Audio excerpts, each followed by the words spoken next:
Just ahead on American Black Journal, we're going to talk with a cast member from the Detroit Public Theater's production of The Mountaintop. Plus, we'll have a conversation with Dr. Funkenstein himself, George Clinton, and we'll close the show with a performance from this year's Sphinx Competition. Stay right there. American Black Journal starts now. Across our Masco family of companies, our goal is to deliver better living possibilities and make positive changes in the neighborhoods where we live, work, and do business. Masco, a Michigan company since 1929. Support also provided by the Cynthia and Elsa Ford Fund for Journalism at Detroit PBS. The DTE Foundation is a proud sponsor of Detroit PBS. Through our giving, we are committed to meeting the needs of the communities we serve statewide to help ensure a bright and thriving future for all. Learn more at dtefoundation.com. Also brought to you by Nissan Foundation and viewers like you. Thank you.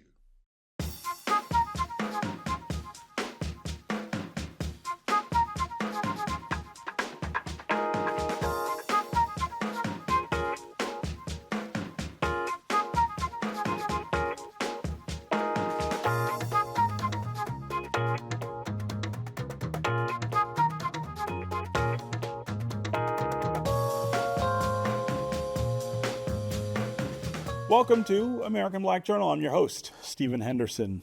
The award-winning play, The Mountaintop, is currently on stage at Detroit Public Theater. The two-person show reimagines the events that took place on the night before Dr. Martin Luther King Jr.'s assassination at the Lorraine Motel in Memphis, Tennessee. It is written by Pulitzer Prize-winning playwright Katori Hall, and it runs through March 8th. I'm pleased to have cast member Brian Taylor here.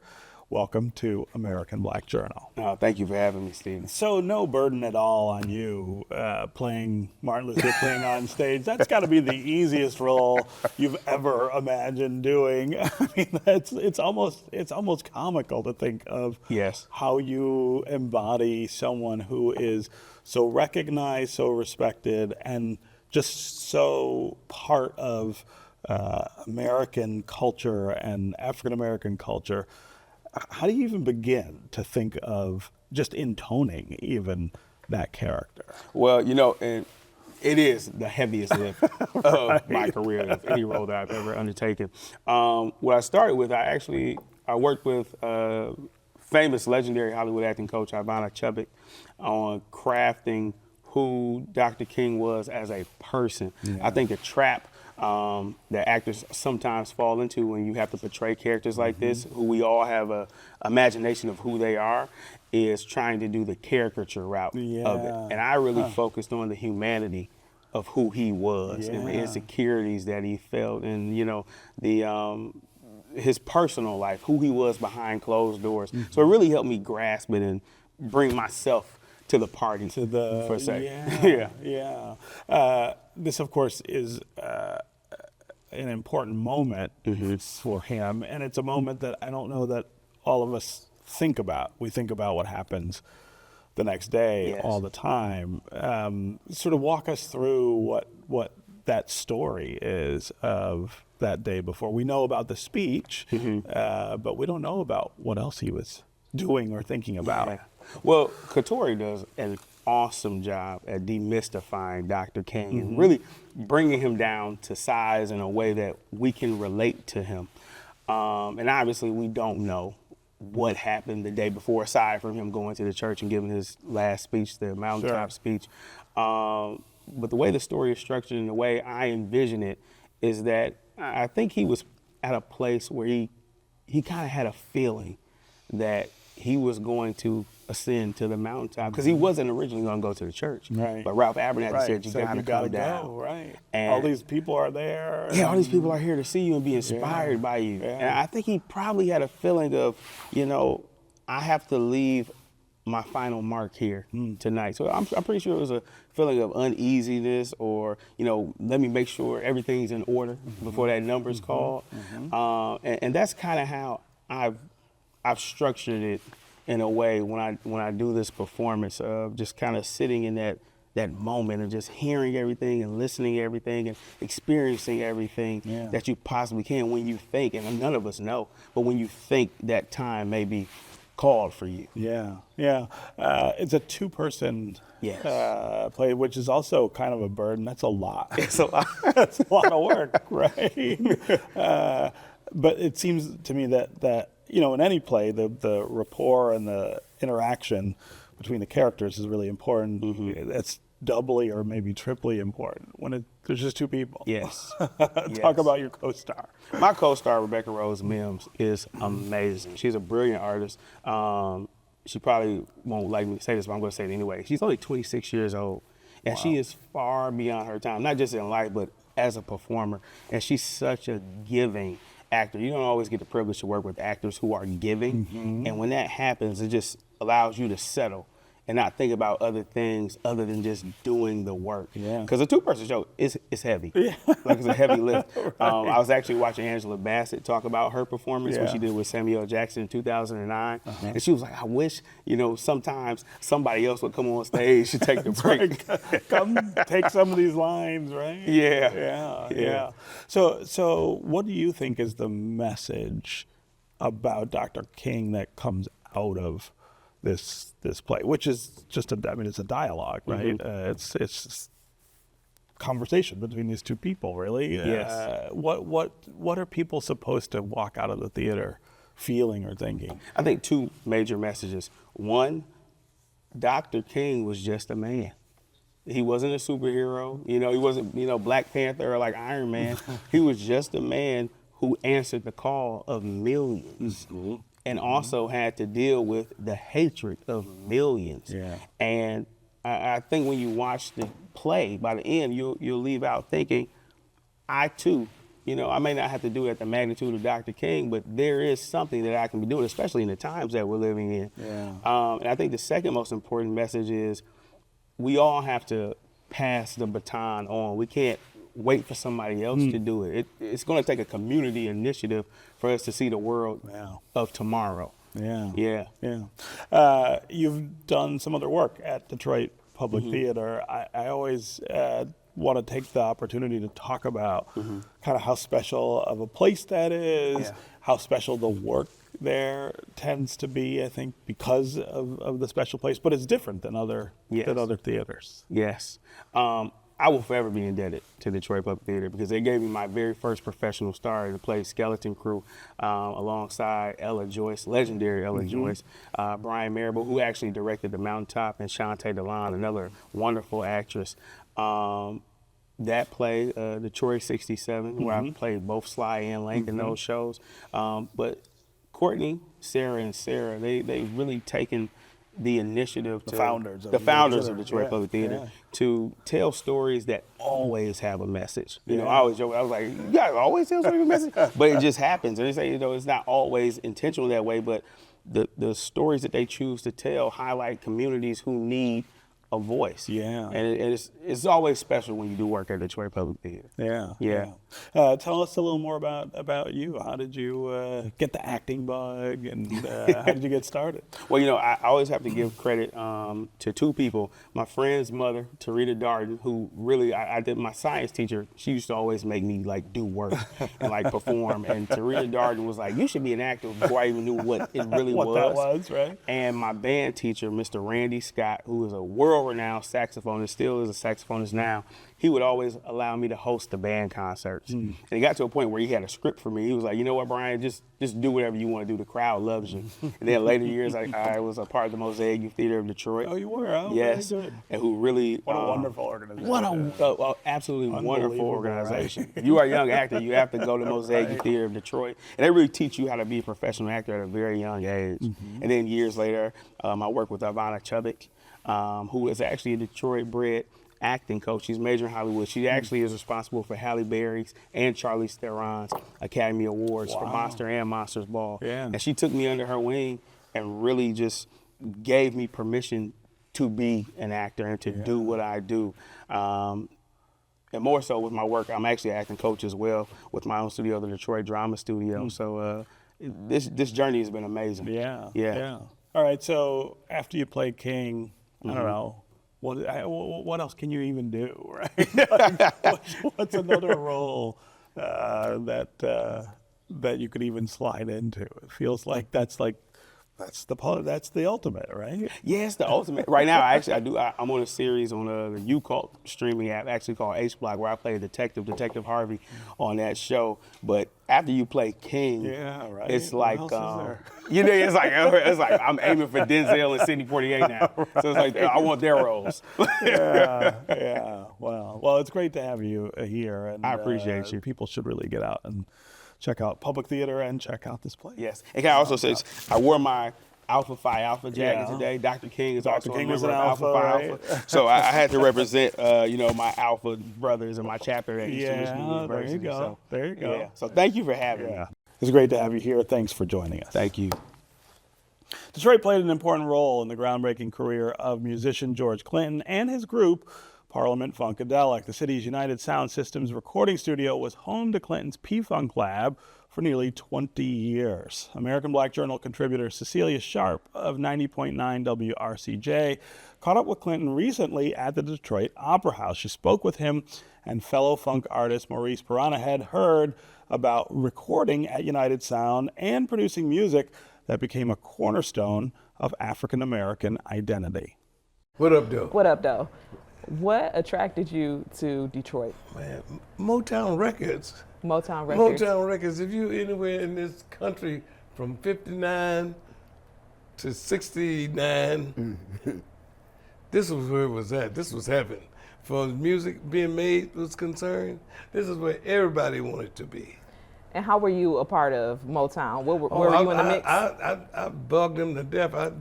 We auditioned at Motown. Martha Reeves auditioned us. Wow. And she was a secretary. She hadn't even had a hit record herself yet. Wow. She auditioned us for Mickey Stevenson. We didn't make it then, We wasn't tall enough. We wasn't, small. We were little short ones and, So, but we was from New Jersey, so that wasn't, well, we weren't from Detroit. We drove out here to audition. But I wasn't giving up. And then I came out here to audition for Mr. Wingate. Ed Wingate, he owned Golden World Records. Golden World, yeah. They had the Dramatics and Edwin Starr and J.J. Barnes. That was the second big company in Detroit at the time. Got a job out there, and we ended up doing a record called I Want to Testify. Rev-A-Lot. Yeah, Rev-A-Lot for LeBaron Taylor.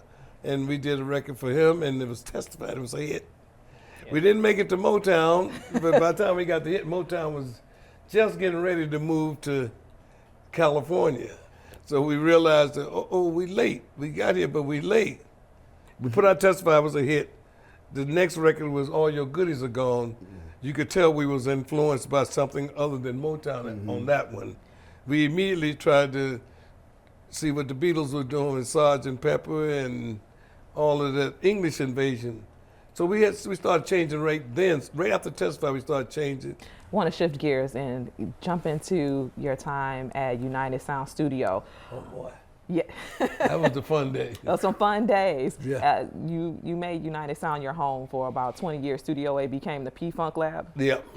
What made United Sound Studio so special that you stayed there so long? I know the sound. I mean, it's just the sound in the history of people that recorded it prior to us.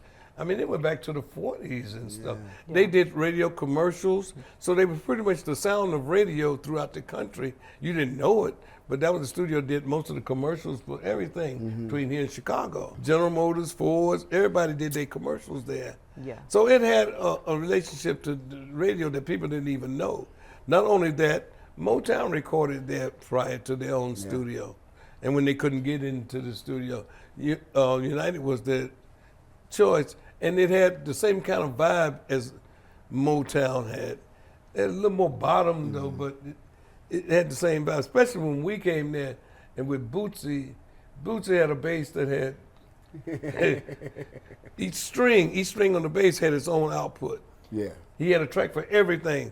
United, we had a special sound that no matter what we did, I mean, you can just walk in there and not thinking something was anything, and when you finish like Atomic Dog, that was a track being played backwards. I just got on there and start talking, and next thing I know, it had that magic on it that no other place could do.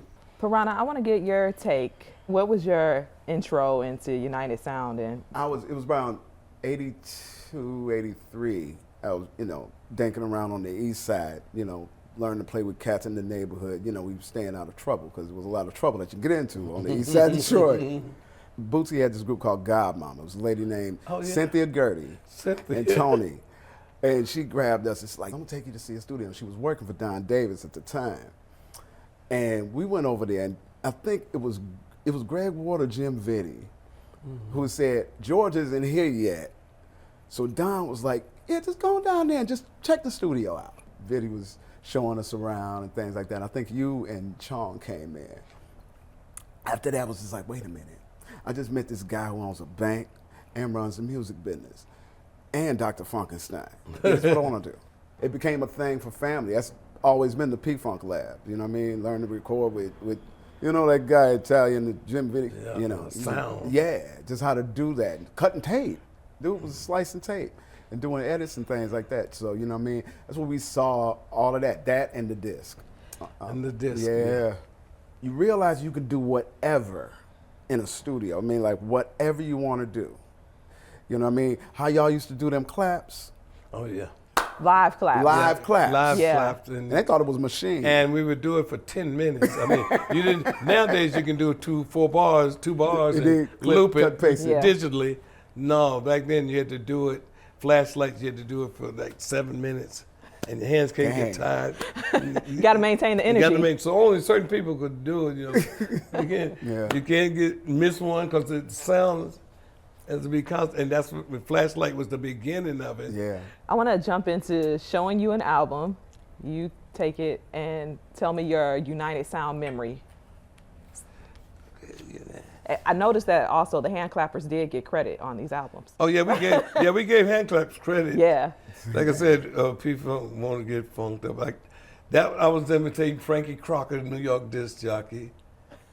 Good evening. Do not attempt to adjust your radio. There's nothing wrong. You know, so I was into R&B DJs at the time. Mothership Connection, I was trying to do an album with one story line all the way through. We did it on Motor Booty Affair. Most of the songs relate to the same story.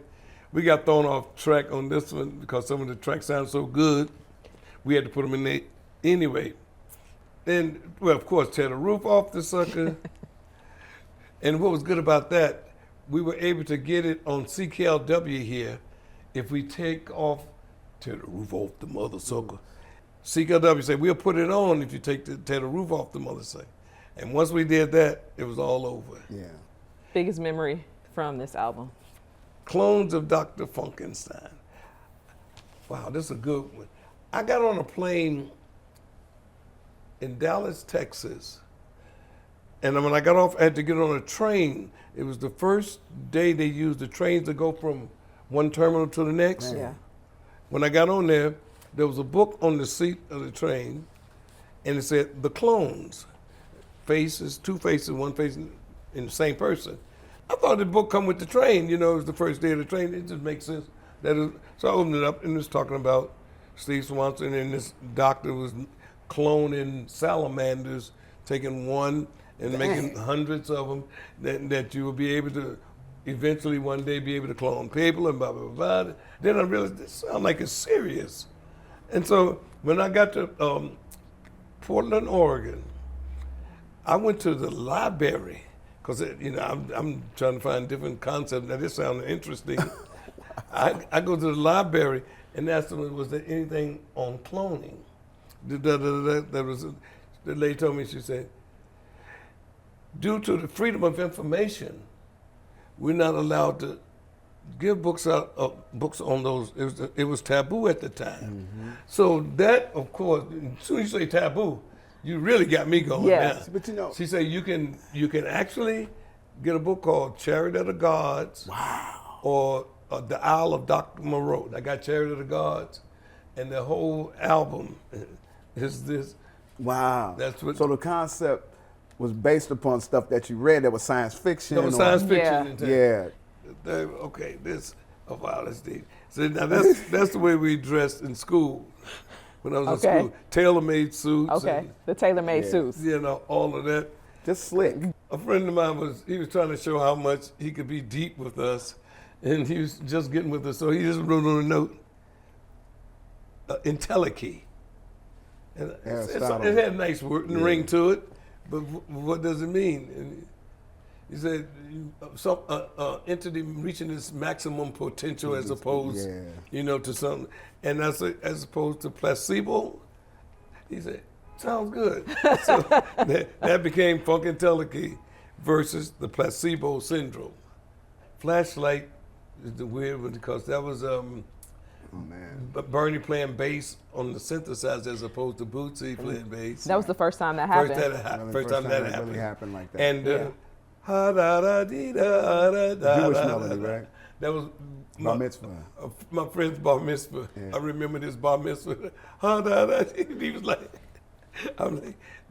And it just came back It to just you came during out. that I didn't even moment. think That's of it. crazy. It's just, okay, that fit that, and it worked. He lived right down the street, went to school together with his mother. George, Myron, come in for soup and sandwiches. Your bar mitzvah. I didn't know what a bar mitzvah was, Hey. but that was his thing. I said, okay. So when I finally said it in a magazine maybe a couple of years ago, it went viral. Last one. Okay, this is a last good one one. here, yeah. Cause see, this is 1982 going to 83. Wow. This was the first one that I did on my own name. Oh, man. So I did this record under George Clinton. The first time you used The first your time name. I used my name, period, on the record. We put out Loopzilla Don't first. touch that radio. People loved it.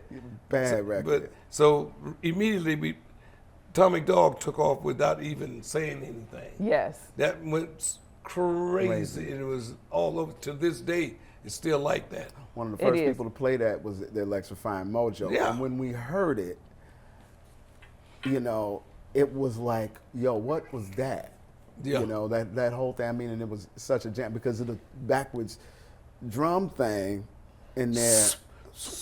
What was going on with that? Yeah. The tape was on back, we was putting effect on it, and I'm into my own. I was getting high at the time, didn't know what I was doing. I busted in there and started rapping, thinking they was trying to record without me. Yeah. You wasn't about to miss your spot. What about the Mrs. No. And once I got in there, I didn't know what to talk about. So this is a story of famous dogs. For the dog that chases his tail will be busy. I'm trying to think of something to say. Yeah. And why must I feel like that? Why must? And I did it just like that. And they left it like that and sang harmony around it. Wow. But it was just like one of these things, man. Y'all had such a magic. All recorded at United Oh, you Sound recorded at Studio. United. And you can see Cecilia's entire conversation with George Clinton and Maurice Hurd at AmericanBlackJournal.org. Let's turn now to the 29th annual Sphinx Competition, which celebrates Black and Latinx classical string musicians.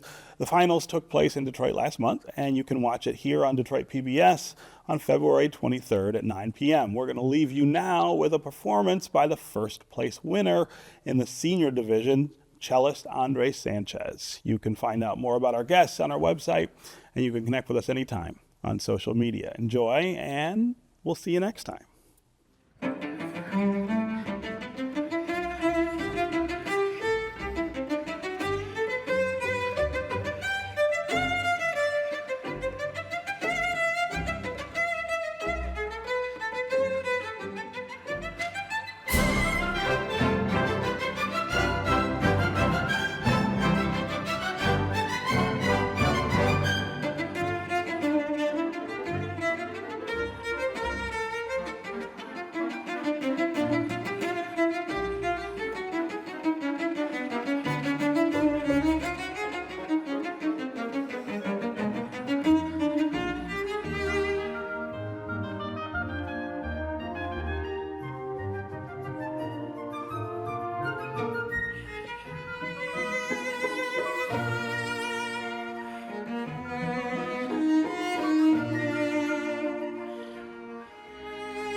Across our Masco family of companies, our goal is to deliver better living possibilities and make positive changes in the neighborhoods where we live, work, and do business. Masco, a Michigan company since 1929. Support also provided by the Cynthia and Elsa Ford Fund for Journalism at Detroit PBS. The DTE Foundation is a proud sponsor of Detroit PBS. Through our giving, we are committed to meeting the needs of the communities we serve statewide to help ensure a bright and thriving future for all. Learn more at dtefoundation.com. Also brought to you by Nissan Foundation and viewers like you. Thank you.